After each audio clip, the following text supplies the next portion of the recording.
Imagina que sostuvieras entre tus manos una brasa, una sola brasa, rescatada de entre las ruinas de una ciudad que ardió durante 10 años. No es ceniza, no es humo, es fuego vivo, el último latido de algo que no quiso morir. ¿Qué harías con ella? ¿La dejarías a apagar?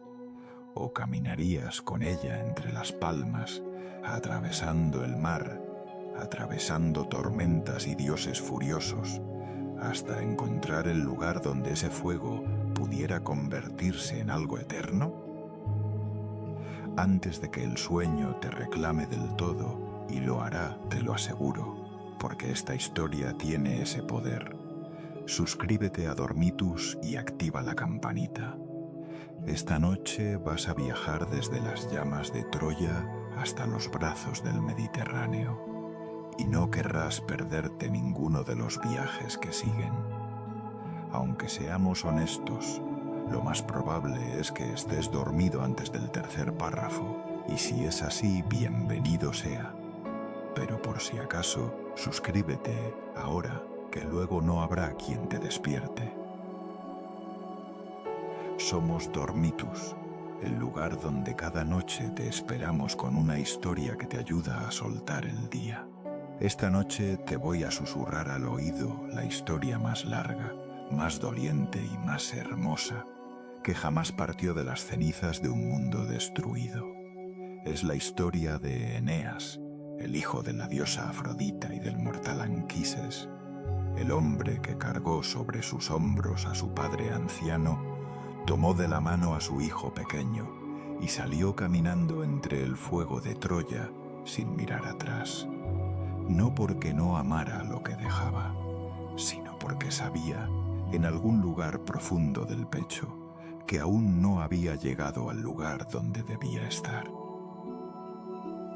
Antes de que comencemos, cierra los ojos si aún no lo has hecho. Siente el peso de tu cuerpo sobre la cama, ese peso amable, ese hundimiento lento hacia la quietud. Ahora, con la próxima exhalación, imagina que sueltas todo lo que aún lleva tu mente de este día. Simplemente déjalo ir. Esta noche pertenece a otra historia. El fuego de Troya no fue repentino. Fueron 10 años, 10 largos años, de muros que resistían, de héroes que caían, de madres que buscaban los cuerpos de sus hijos entre el polvo de un campo de batalla que ya nadie recordaba cómo había comenzado. 10 años de una guerra nacida de una manzana de oro y de la vanidad de 3 diosas, de la debilidad de un príncipe demasiado hermoso llamado París, que eligió el amor sobre la sabiduría y sobre el poder, y cuya elección encendió una pira lo bastante grande como para iluminar el Egeo entero. Troya era una ciudad de torres altas y vientos constantes, de calles donde el olor a cedro se mezclaba con el olor a mar, de templos donde las sacerdotisas pronunciaban nombres divinos al amanecer. Había en sus muros algo que parecía eterno, una certeza de piedra, una arrogancia bella y justificada, hasta que dejó de haberla. Eneas era un hombre de carne y contradicción. Era hijo de Afrodita, sí, de la diosa del amor, la más caprichosa y la más poderosa en los asuntos del corazón, pero era también hijo de un mortal, y esa doble naturaleza lo hacía distinto a los demás héroes. No tenía la furia ciega de Aquiles ni la astucia fría de Ulises. Tenía algo más difícil de nombrar, tenía pietas. Esa palabra latina que no significa exactamente piedad, sino algo más profundo, más físico, casi muscular. Significa devoción. Significa la capacidad de cargar con lo que amas aunque te destroce la espalda. Significa hacer lo que debe hacerse no porque sea fácil, sino porque es lo correcto. Y Eneas, esa noche en que Troya ardía, fue el hombre más piadoso del mundo antiguo. La señal llegó cuando el cielo ya era naranja. Los griegos habían entrado por el vientre del caballo de madera. Ese engaño magistral concebido por la mente sinuosa de Ulises, y las calles de Troya se habían llenado de un sonido que nadie que lo escucha puede olvidar. El sonido de una ciudad que se rinde, no al enemigo, sino al fuego. Eneas estaba dispuesto a pelear. Quería morir con su ciudad, como mueren los héroes, con la espada en la mano y el nombre en los labios de alguien que llora. Pero los dioses tenían otros planes. Su madre Afrodita se le apareció en medio del caos, envuelta en una luz que no pertenecía a las llamas, y le dijo con una voz que era al mismo tiempo el sonido del mar y el tacto de una mano sobre la frente: no es aquí, tu destino no es aquí. Y Eneas eligió vivir, que no es siempre la opción más fácil. Lo que ocurrió después es una de las imágenes más conmovedoras que el mundo antiguo nos dejó. Eneas cargó a su padre Anquises sobre sus hombros. Un anciano, un hombre que ya no podía caminar con la velocidad que la noche pedía. Tomó de la mano a su hijo Ascanio, un niño pequeño cuyos pasos eran breves y cuyo corazón aún no entendía que estaba huyendo de algo que no volvería a existir, e instruyó a su esposa Creusa que caminara detrás de él, sin soltarse, sin detenerse. El camino era un laberinto de humo y gritos y sombras que corrían en todas las direcciones. Había tanto fuego que el cielo había desaparecido. No había estrellas, no había luna, solo ese resplandor anaranjado y hambriento que lo devoraba todo con una indiferencia perfecta. Anquises sostenía entre sus manos los penates, las pequeñas figuras sagradas del hogar, los dioses protectores de Troya, esas estatuillas de arcilla y memoria que representaban todo lo que la familia era y había sido. Si los dioses sobrevivían, algo de Troya sobrevivía.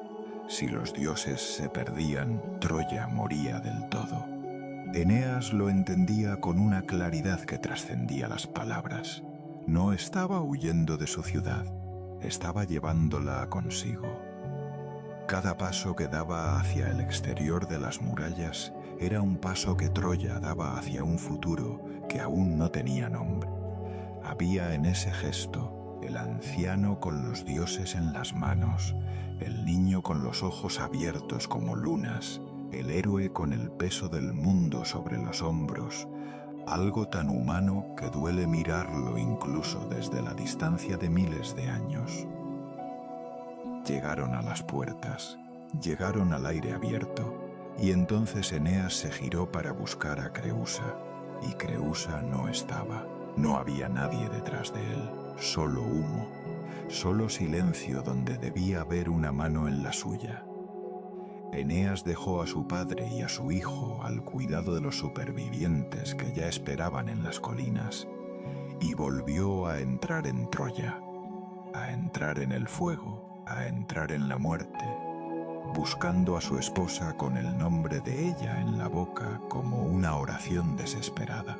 La buscó entre los escombros, la buscó entre los templos, la buscó en los lugares donde habían sido felices antes de que la guerra convirtiera la felicidad en algo que se recuerda con asombro, y la encontró, pero no de la manera en que esperaba encontrarla.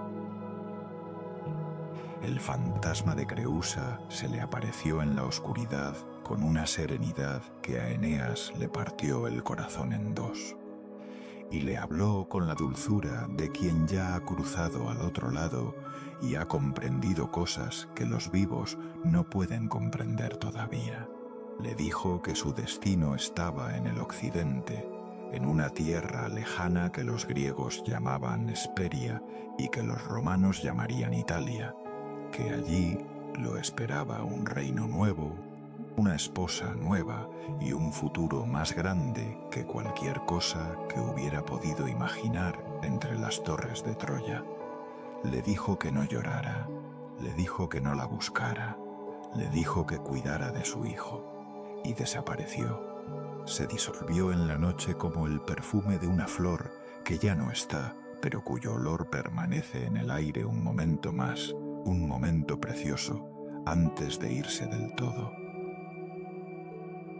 Eneas reunió a los supervivientes. Eran pocos, un grupo de hombres y mujeres y niños que llevaban en los ojos el reflejo de las llamas que habían dejado atrás, pero eran suficientes. Eran la semilla de algo que aún no tenía nombre. Se adentraron en el monte Ida, donde construyeron barcos con la madera de sus bosques densos y oscuros, y cuando los barcos estuvieron listos, cuando el mar estuvo sereno por primera vez en mucho tiempo, Eneas alzó los ojos hacia el horizonte y comenzó el viaje más largo de su vida. El Mediterráneo es un mar que tiene memoria. Guarda en sus profundidades los nombres de todos los que lo han cruzado, los que llegaron a tierra firme y los que no, y a veces, en las noches sin luna, esa memoria sube a la superficie en forma de corrientes extrañas y vientos sin explicación. Eneas lo aprendió pronto. Los dioses estaban presentes en cada ola, algunos a favor, algunos en contra, todos con sus propias agendas que nada tenían que ver con el descanso de los mortales. La diosa Hera, reina del Olimpo, odiaba a los troyanos con una fuerza que había sobrevivido a la guerra, a la destrucción de Troya, a la dispersión de sus habitantes por el mundo. Los odiaba porque París la había rechazado el día de la manzana de oro. La había rechazado a ella, a la más poderosa, por la diosa del amor. Y ese insulto, en el corazón de una diosa, no tenía fecha de caducidad.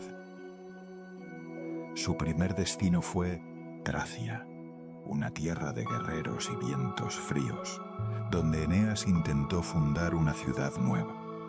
Llamó al lugar Eneade y comenzó a echar los cimientos con la esperanza de que aquel fuera el hogar que los dioses le prometían.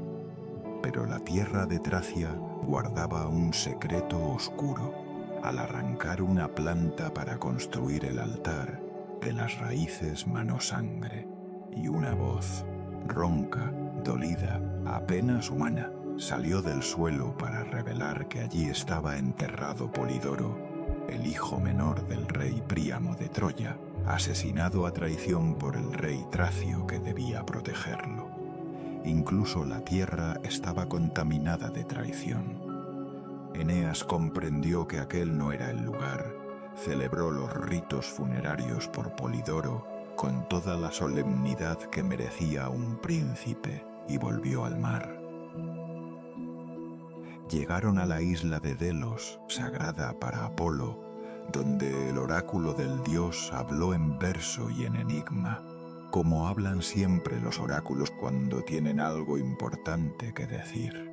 «Buscad a vuestra madre antigua», dijo la voz que salía del centro de la tierra como vapor de un volcán dormido. «Allí os espera vuestra casa». Anquises, el padre de Eneas, anciano y sabio, pero también humano en sus errores, creyó que la madre antigua era Creta, la isla grande y poderosa donde la civilización había florecido antes que en ningún otro lugar del mundo conocido. Y así pusieron rumbo a Creta con el corazón lleno de esperanza, y desembarcaron en sus costas de piedra caliza y olivos plateados, y comenzaron a construir una ciudad que llamaron Pérgamo, en honor a la ciudadela de Troya que había ardido. Pero Creta tampoco era el lugar. Una plaga se extendió por los campos. Los cultivos se marchitaron, los animales se enfermaron, los hombres cayeron con fiebres que los consumían desde dentro con una velocidad que no dejaba tiempo para el duelo. Y en mitad de aquella desesperación, los penates, los pequeños dioses sagrados que Anquises había rescatado de las llamas de Troya, se le aparecieron a Eneas en sueños, envueltos en una luz suave y dorada como la que tienen las memorias de la infancia. Le dijeron la verdad que el oráculo había ocultado detrás de sus palabras en forma de acertijo. La madre antigua no era Creta, era Italia, la tierra que los antiguos llamaban Hesperia, el país de los orígenes, donde el pueblo de Dárdano, el fundador del linaje troyano, había nacido antes de cruzar el mar hacia Oriente. La patria no era donde estaban, la patria era donde habían comenzado. Eneas volvió al mar con menos certeza, pero más fe. Hay una diferencia entre las dos cosas que solo se comprende cuando se ha perdido todo lo que se tenía. La certeza es lo que crees que sabes. La fe es lo que sigues haciendo aunque no sepas. Las estrófades son unas islas pequeñas y remotas, perdidas en el Jónico como monedas caídas de un bolsillo descuidado. Allí los troyanos encontraron rebaños de bueyes y cabras que parecían no tener dueño, una abundancia inesperada en mitad de tanta escasez, y sacrificaron y comieron y celebraron por primera vez en mucho tiempo. Pero las estrófades pertenecían a las arpías, aquellas criaturas terribles de rostro de mujer y cuerpo de ave, cuyas garras eran la promesa de todo lo que va mal cuando los dioses están de mal humor. Y las arpías llegaron furiosas y oscuras como una tormenta viva, arrebatando la comida con sus garras y llenando el aire de un olor que era la esencia destilada de todo lo que descompone. Los troyanos intentaron luchar, desenvainaron las espadas contra criaturas de pluma y viento, pero es difícil herir lo que es mitad espíritu.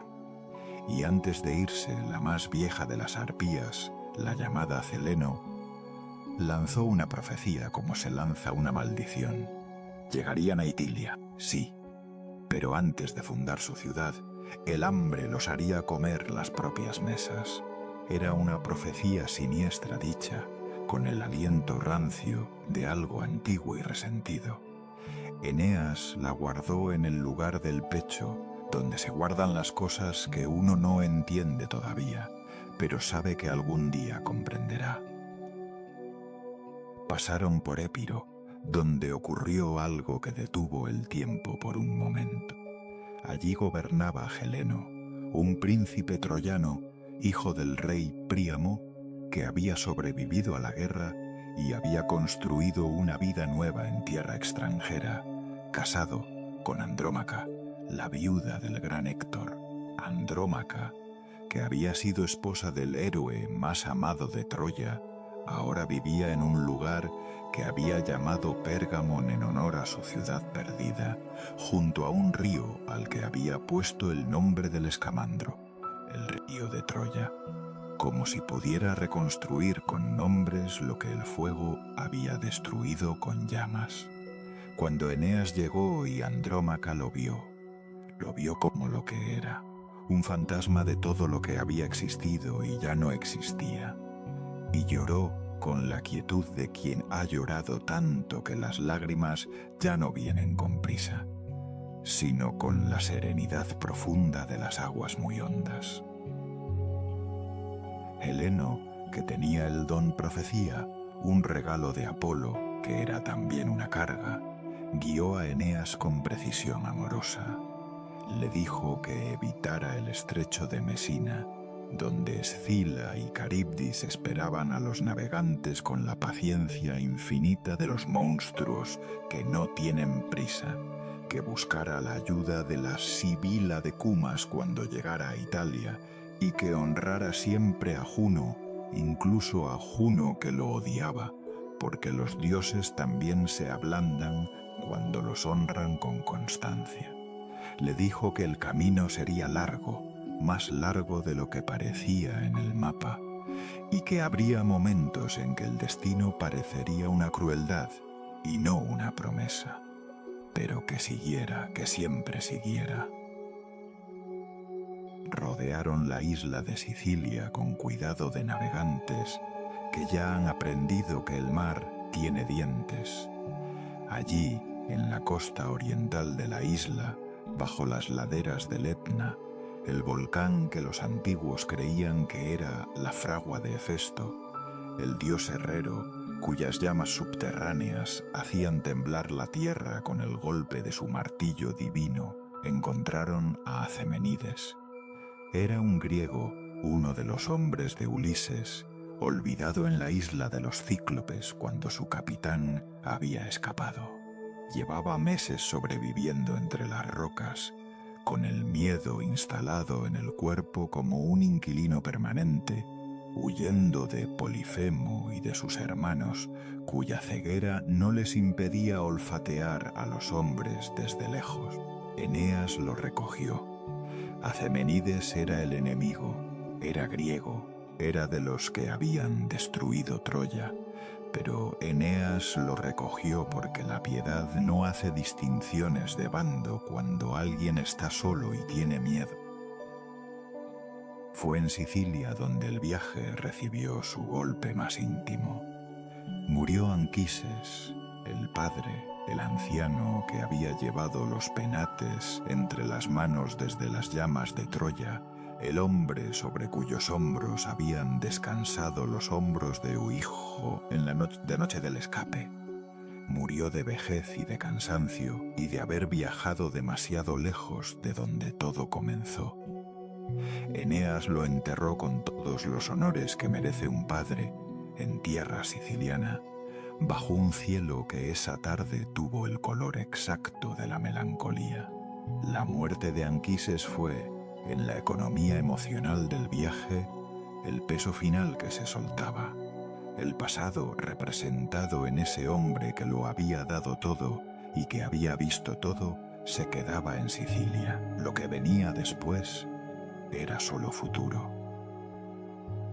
Juno, que lo observaba todo con los ojos fijos de quien no perdona, vio que Eneas estaba demasiado cerca de Italia.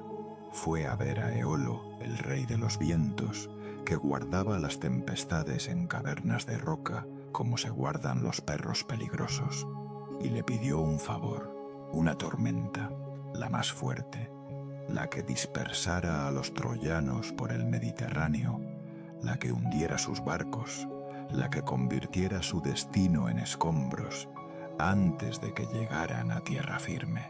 Eolo obedeció. Los favores de Juno son difíciles de rechazar, y soltó los vientos, y el mar se levantó con la furia de algo que ha estado contenido demasiado tiempo. Los barcos troyanos fueron sacudidos con una violencia que no tenía nada de metafórica. Las olas eran montañas de agua oscura que subían hasta el cielo y volvían a bajar. Los mástiles crujían con el sonido de los árboles que caen en los bosques cuando nadie debería estar escuchando. Neptuno, el dios del mar, irritado por la intromisión de Juno en su dominio, se asomó desde la superficie de las aguas con una serenidad que era más imponente que la tormenta misma, y calmó los vientos con una palabra y un gesto de su tridente, del mismo modo en que un padre calmado calma a sus hijos cuando han llegado demasiado lejos en su alboroto. Los barcos supervivientes, no todos habían sobrevivido, encontraron refugio en una costa africana de arena color miel y colinas suaves. Era Cartago, y en Cartago vivía Dido.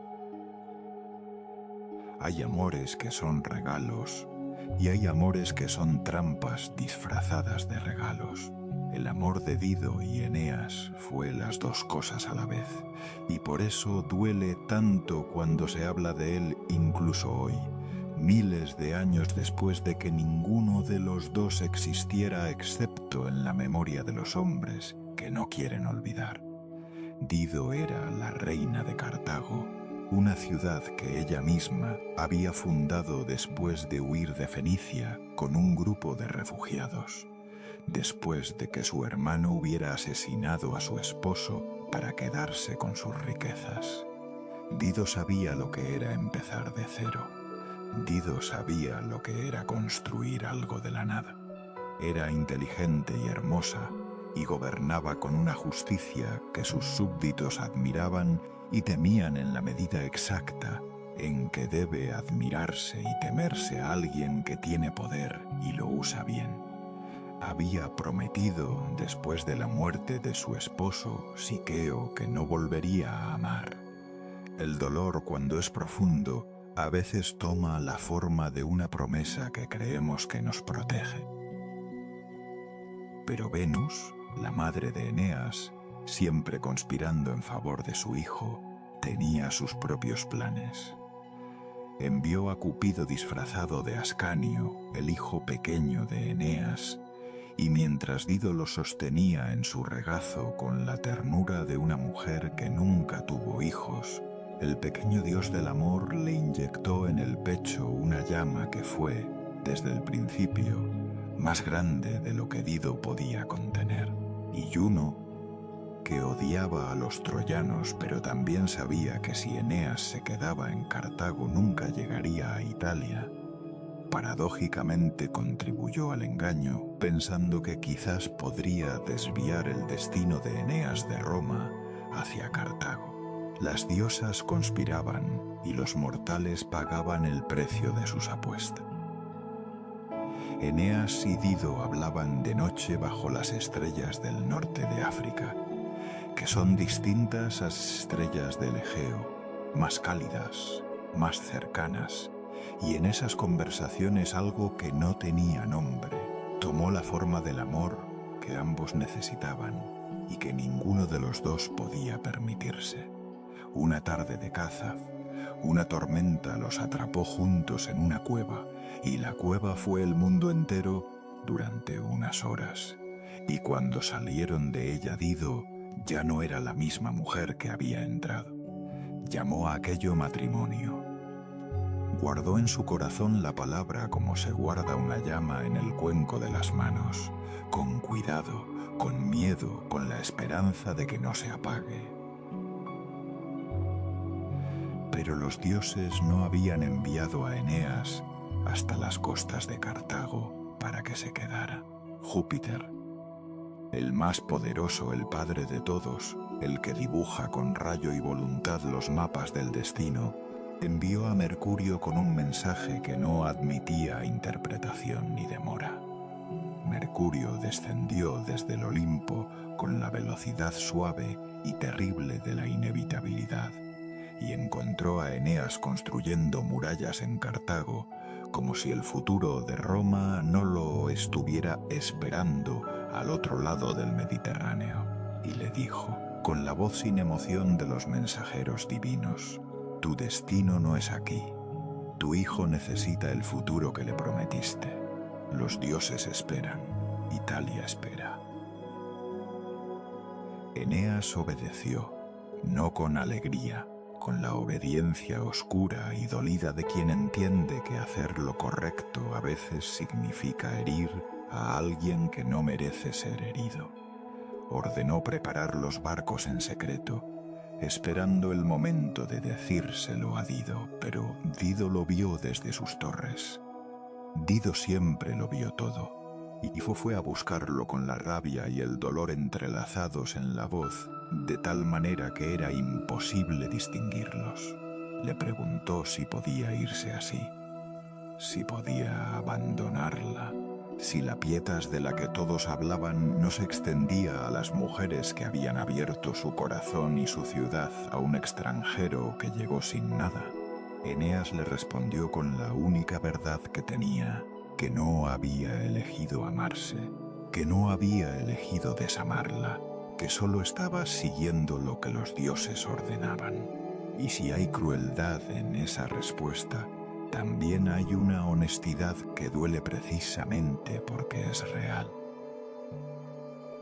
Los barcos partieron de noche, y Dido subió a la pira que había mandado construir, la pira donde quemaría todo lo que Eneas había dejado atrás, todas las cosas que olían a él, todas las memorias con forma de objeto, y en la pira se tendió y tomó la espada de Eneas, la espada que él mismo le había regalado, y se quitó la vida con la claridad trágica de alguien que ha decidido que el dolor no puede crecer más de lo que ya ha crecido. Y desde los barcos, Eneas vio el resplandor en el horizonte, ese fuego en la costa africana, y supo lo que era, y siguió navegando, porque a veces el destino exige exactamente eso. Volvieron a Sicilia para los juegos funerarios en honor de Anquises, esos rituales solemnes y hermosos con los que los antiguos convertían el duelo en algo que se podía compartir, en algo que tenía forma y horario y el consuelo de la comunidad. Hubo carreras de barcos y carreras de hombres y competiciones de arco y lucha, y en cada prueba el nombre de Anquises era pronunciado con la reverencia que se reserva para los que ya no están, pero siguen siendo. Y mientras los juegos transcurrían, las mujeres troyanas, agotadas del viaje, hastiadas del mar, deseosas de tierra firme y hogar, instigadas por Juno a través de una figura disfrazada, prendieron fuego a los barcos. No por maldad, por desesperación, esa forma extrema de amor propio que a veces toma las peores decisiones. Júpiter apagó el fuego con lluvia antes de que la flota entera ardiera, pero algunos barcos se perdieron. Los que estaban demasiado cansados para seguir se quedaron en Sicilia y fundaron allí su propio hogar. Los demás, los que aún llevaban la llama en el pecho, siguieron. Italia apareció en el horizonte como una promesa que lleva tanto tiempo esperando que ya no parece real cuando por fin se cumple. Eneas desembarcó en Cumas, en la costa occidental de la península, donde vivía la Sibila, la sacerdotisa de Apolo, la que veía el futuro y lo pronunciaba en hexámetros que sonaban como el viento entre columnas de mármol. Eneas le pidió que lo guiara al inframundo. Quería ver a su padre. Necesitaba verlo una vez más. No de la manera en que vemos a los muertos, con el duelo en la garganta y la ausencia en las manos, sino de verdad de la manera en que los héroes que tienen misiones divinas necesitan la voz de quienes los conocieron desde el principio. La Sibila le dijo que el descenso era fácil, facilis descensus averno, fácil es el descenso al inframundo. La dificultad estaba en el regreso. Pocos volvían, pero Eneas no era cualquiera. Tenía el favor de Venus y el permiso de los dioses, y tenía la rama dorada, esa rama mágica y única que brillaba como el sol incluso en la oscuridad más absoluta, sin la cual las puertas del inframundo no se abrían para los vivos. Los cuervos le revelaron dónde estaba la rama en el bosque sagrado de Juno, y cuando Eneas la encontró y la tomó, ella cedió en sus manos con la suavidad de las cosas estaban esperando ser encontradas.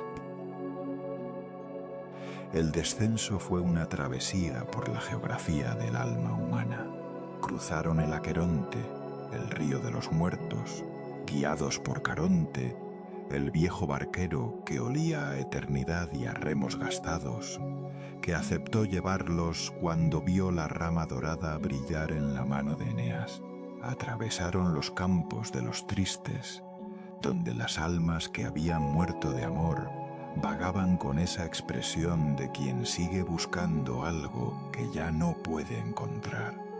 Y allí, en ese lugar donde el dolor no tiene cuerpo pero duele igual, Eneas vio a Dido. La vio con su herida todavía visible, con su orgullo todavía intacto, con esa dignidad de las mujeres que eligieron morir antes que menguar. Le habló con el corazón partido. Le dijo que no había querido hacerle daño, que lo que había entre ellos había sido real, que los dioses, le habló, pero Dido no respondió. Se giró con la lentitud de un planeta que cambia de órbita y se alejó hacia las sombras donde la esperaba la sombra de su primer esposo Siqueo.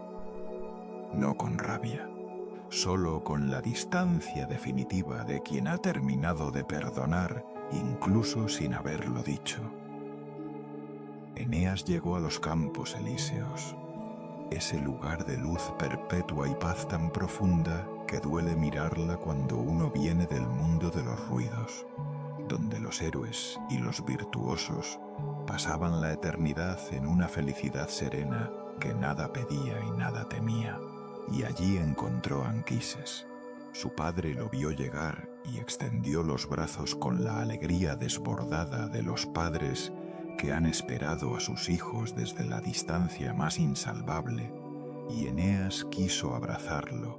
3 veces lo intentó, y 3 veces sus brazos atravesaron el aire vacío, porque los muertos no tienen sustancia que pueda sostenerse. Pero la mirada era real, y las palabras eran reales. Anquises le mostró el futuro, le mostró las almas que esperaban ser reencarnadas, una procesión de sombras que eran los hombres y mujeres que aún no habían nacido pero que existían como posibilidad en el tejido del tiempo. Le fue señalando uno a uno a los descendientes de Eneas: Rómulo, el fundador de Roma, con su yelmo de doble penacho, los reyes de Alba Longa, los cónsules de la República, y finalmente, el más grande de todos, el que haría que todos los sacrificios tuvieran sentido, Augusto César, que traería al mundo una edad de oro que extendería el imperio hasta los límites del mundo conocido, que daría a Roma la paz que Troya nunca pudo tener. Estos son tus descendientes, le dijo Anquises con la voz grave y tierna de quien ha esperado mucho tiempo para poder decirlo. Esto es lo que tú traes al mundo. Recuerda este momento cuando el camino sea duro. Y Eneas regresó del inframundo con el corazón lleno de un peso nuevo, no el peso de la pena, sino el peso de la responsabilidad, que es más difícil de llevar porque no tiene fin. El Lacio era una tierra verde y antigua, gobernada por el rey Latino, un hombre justo y viejo cuya hija Lavinia era el centro de una disputa que él ya no podía controlar del todo. Los dioses y los oráculos llevaban años diciéndole que Lavinia no debía casarse con ningún hombre del Lacio, que su destino estaba entrelazado con el de un extranjero que llegaría del mar y que fundaría con ella una estirpe de alcance imposible. Pero Turno, el joven y feroz rey de los rútulos, prometido de Lavinia desde antes de que los oráculos dijeran lo que decían, no estaba dispuesto a ceder su lugar en el futuro sin luchar por él. Y Juno, siempre incansable en su rencor, avivó las llamas de esa disputa con la habilidad de quien lleva 1000 años practicando el arte de encender guerras. Eneas llegó al Lacio con los ramos de olivo del que pide paz. Latino lo recibió con la hospitalidad de quien reconoce el cumplimiento de una profecía cuando lo tiene delante. Pero la guerra era ya inevitable, no porque nadie la quisiera, sino porque hay fuerzas más grandes que la voluntad de los individuos que empujan los eventos hacia ciertos desenlaces con la paciencia de la marea. Turno movilizó a sus rútulos. Juno abrió las puertas del templo de Jano, el gesto ritual con el que los romanos declaraban la guerra, las puertas que permanecían cerradas solo en tiempos de paz, y el Lacio se convirtió en campo de batalla. Eneas buscó aliados con la urgencia de quien sabe que el tiempo trabaja en su contra. Remontó el Tíber, ese río de aguas lentas y color verde musgo que sería algún día el espejo de la ciudad más grande del mundo hasta llegar a Palanteo, donde gobernaba Evandro, un rey griego de origen arcadio que había fundado una pequeña aldea en las colinas donde algún día se alzaría Roma. Evandro lo recibió con la generosidad de los débiles que reconocen a sus aliados naturales y le cedió a su propio hijo Palante para que combatiera junto a los troyanos. Era un regalo que tenía el precio más alto que un padre puede pagar, el precio que Evandro no sabía todavía que estaba pagando.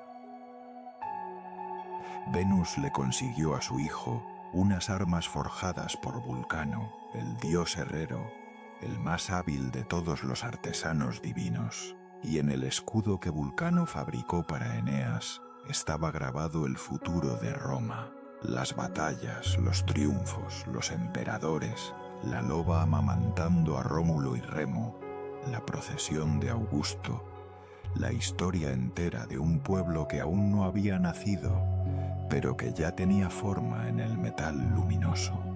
Eneas lo tomó entre sus manos sin entender todos sus significados. Cargó sobre sus hombros la gloria de sus descendientes, como antes había cargado a su padre anciano. La guerra en el Lacio fue larga y tuvo el sabor amargo de todas las guerras justas, que no son dulces porque sean justas, sino que duelen igual o más precisamente porque lo son. Hubo héroes en ambos bandos y hubo muertes que ningún dios podría justificar del todo. Murió Palante, el joven hijo de Evandro, a manos de Turno, y esa muerte encendió en Eneas una rabia que hasta entonces había mantenido bajo control con la misma pietas con que lo mantenía todo. Murió Camila, la guerrera virgen aliada de Turno, hermosa y feroz como un halcón, que había dedicado su vida a Tiana y que cayó atravesada por una lanza mientras perseguía un botín que brillaba demasiado como para resistirse.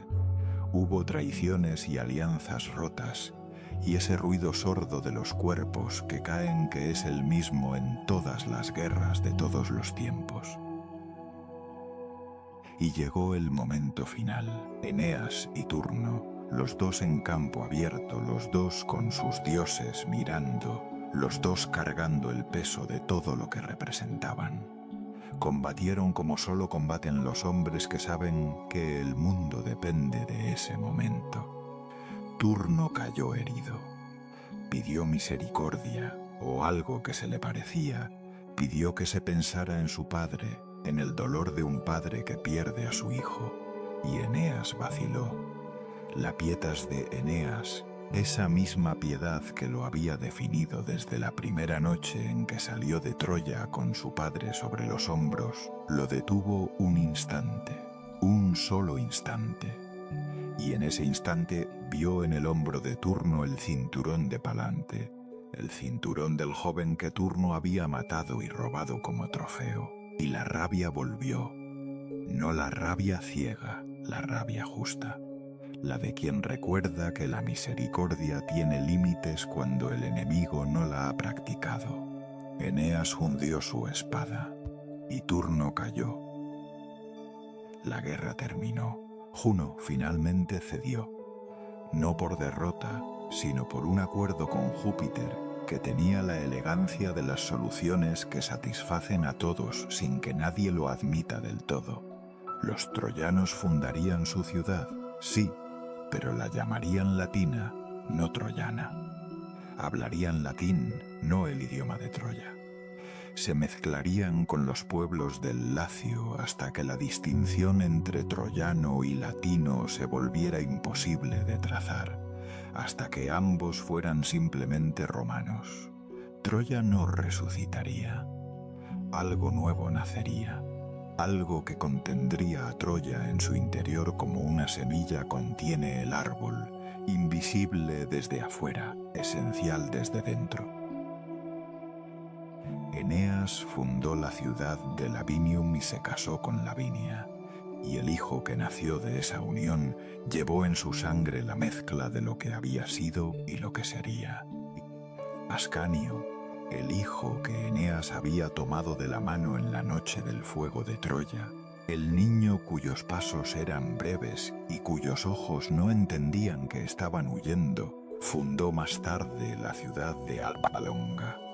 Y de Alba Longa vendría, siglos después, un rey llamado Numitor, cuya hija, Rea Silvia, sería amada por el dios Marte y daría a luz a dos gemelos, Rómulo y Remo. Y Rómulo fundaría Roma en el año que los romanos contaban como el 753 antes del nacimiento de Cristo, sobre las colinas donde Evandro había tenido su pequeña aldea de pastores y sueño. Y Roma se convertiría en la más grande de todas las ciudades del mundo antiguo, en el centro del mundo conocido, en el nombre que los siglos pronunciarían con respeto y con asombro y con esa mezcla de gratitud y temor que producen los grandes legados. Todo eso, todo ese peso de historia y gloria y sacrificio, empezó con un hombre que salió caminando de entre las llamas de una ciudad que ardía, con su padre viejo sobre los hombros, con su hijo pequeño de la mano, con los dioses sagrados apretados contra el pecho de su padre, como si fueran la cosa más valiosa del mundo, que lo eran, porque lo que Anquises llevaba no era arcilla y pintura, era continuidad, era la certeza de que lo que había sido bueno y sagrado no tenía que morir, aunque el fuego lo intentara con todas sus fuerzas.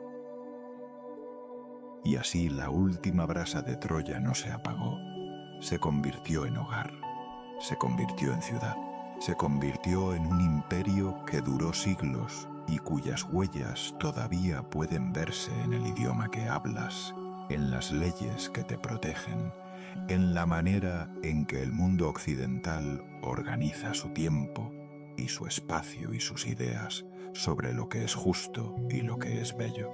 Eneas no era el más fuerte, no era el más astuto, no era el más famoso, era el que siguió, el que cargó lo que había que cargar, el que lloró lo que había que llorar y luego siguió caminando. Y quizás, si esta noche tienes sobre los hombros algún peso que parece demasiado, algún camino que parece demasiado largo, alguna ciudad interior que parece haber ardido, quizás haya algo en la historia de este hombre que te recuerde que las brasas que uno lleva en el pecho, aunque sean pequeñas y aunque cueste mantenerlas vivas, son suficientes para encender algo que dure para siempre. Que descanses, que sueñes con mares tranquilos y costas doradas y el olor a madera nueva de una ciudad que se construye. Hasta la próxima noche. Y si todavía estás despierto, lo cual, siendo sinceros, me sorprendería a estas alturas del viaje, aprovecha para darle like, dejar un comentario con qué parte de la historia de Eneas te ha tocado más el corazón y compartir esta historia con alguien que también necesite un poco de Mediterráneo antiguo para cerrar los ojos esta noche. Y si te apetece seguir viajando en sueños, tenemos muchas historias más esperándote en el canal. Buenas noches.